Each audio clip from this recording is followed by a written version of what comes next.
Membuat silabus nilai-nilai Pancasila yang dikemas berdasarkan demografi masyarakat dalam pembinaan ideologi Pancasila di era digital. Dengan 4 orang pemuda yang diduga sedang melecehkan bendera merah putih beredar viral di media sosial. Sekolah menengah pertama di Sukabumi, Jawa Barat terlibat tawuran. Warga yang kesal dengan ulah para pelajar ini jumlah buku milik anggota kelompok teroris Jamaah Ansarud Daulah atau JAD yang ditangkap Densus 88 anti teror. Polisi menyebut sang pelaku teroris bernama Zakia Aini bertindak. Teknologi media sosial lebih tepatnya digunakan untuk hal-hal yang negatif ya saat ini. Memang banyak sekali turunan-turunan produknya, salah satunya adalah menebar kebencian, begitu informasi-informasi yang bohong. Informasi pertama, saudara, video bullying atau perundungan yang dilakukan oleh sejumlah remaja putri di bawah umur di Cilacap, Jawa Tengah viral di media sosial.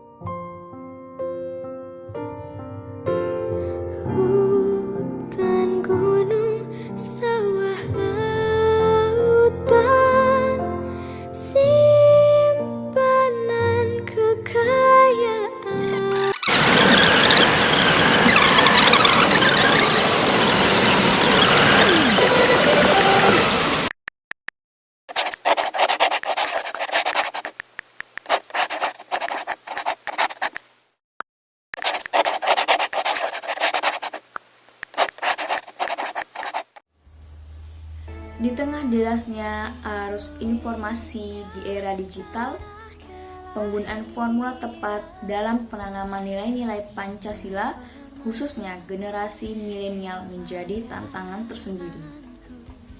Salah satu permasalahan yang dihadapi oleh bangsa Indonesia dewasa ini adalah memudarnya semangat nasionalisme dan patriotisme di kalangan generasi muda. Hal ini disebabkan banyaknya pengaruh budaya asing yang banyak masuk di negara kita. Akibatnya banyak generasi muda yang melupakan budaya sendiri karena menganggap bahwa budaya asing merupakan budaya yang lebih modern daripada budaya sendiri. Hal ini berakibat pada nilai-nilai leluhur bangsa yang banyak diabaikan, hampir terjadi di sebagian besar masyarakat generasi muda. Sejak dahulu dan sekarang ini, serta masa yang akan datang, peranan pemuda atau generasi muda sebagai pilar, penggerak, dan pengawal jalannya pembangunan nasional sangat diharapkan.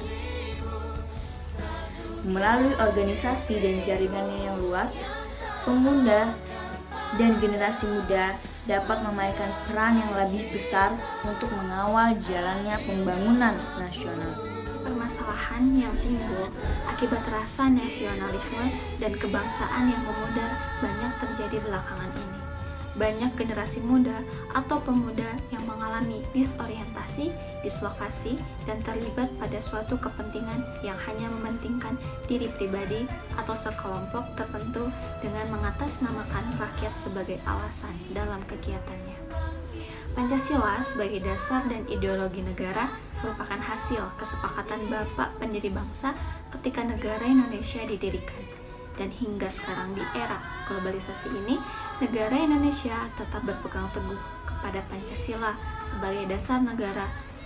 Sebagai dasar negara, Pancasila harus menjadi acuan negara dalam menghadapi berbagai tantangan global dunia yang terus berkembang.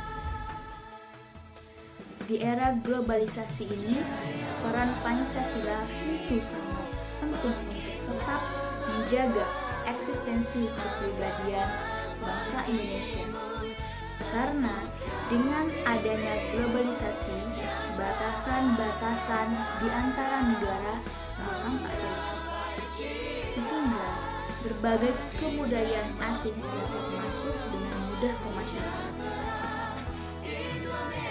Hal ini dapat memberikan dampak positif dan juga dampak negatif bagi bangsa Indonesia. Jika kita dapat memfilter dengan baik berbagai hal yang timbul dari dampak globalisasi, tentunya globalisasi itu akan menjadi hal yang positif karena dapat menambah wawasan dan mempererat hubungan antar bangsa dan negara di dunia. Sedangkan hal negatif dari dampak globalisasi dapat merusak moral bangsa dan eksistensi kebudayaan Indonesia. Sehubungan hal tersebut, generasi muda sebagai pilar bangsa diharapkan memiliki jiwa patriotisme dan nasionalisme dengan tetap bertahan pada nilai-nilai budaya bangsa Indonesia, meskipun banyak budaya asing masuk di negara Indonesia. Dengan berlandaskan Pancasila, diharapkan pengaruh budaya asing bisa disaring, sehingga generasi muda bisa menjadi generasi yang benar-benar cinta pada tanah air Indonesia, apapun keadaannya.